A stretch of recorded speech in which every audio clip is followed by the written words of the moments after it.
जाती आरक्षणाच्या वर्गीकरणासाठी व्यापक लढा उभारण्याची गरज असल्याचे मत लोकस्वराज्य आंदोलनाचे संस्थापक अध्यक्ष रामचंद्र भरांडे यांनी व्यक्त केले।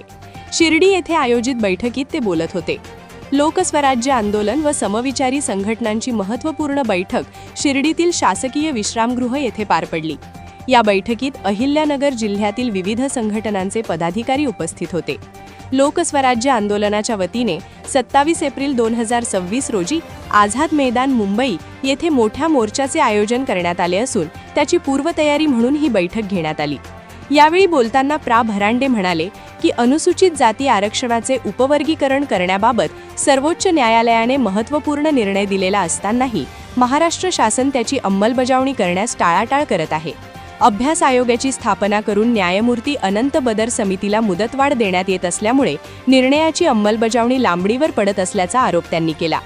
वंचित घटकांना आरक्षणाचा योग्य लाभ मिळावा यासाठी समाजातील तळागाळातील लोकांनी एकत्र येऊन व्यापक आंदोलन उभारण्याची आवश्यकता असल्याचे त्यांनी सांगितले। येत्या 27 एप्रिल रोजी मुंबईतील आझाद मैदानावर होणाऱ्या मोर्चात मोठ्या संख्येने सहभागी व्हावे असे आवाहनही त्यांनी केले। या बैठकीस राजेंद्र त्रिभुवन, रामभाऊ पिंगळे, भाऊसाहेब आव्हाड, भागचंद नवगिरे, सागर भोंडगे, अर्जुन मरसाळे, संजय बोरुडे, संजय शिर्डीकर, भाऊराव साळवे, रवी कांबळे, सौ सूर्यवंशी आदी मान्यवर उपस्थित होते। कार्यक्रमाचे सूत्रसंचालन नितीन पोळ यांनी केले।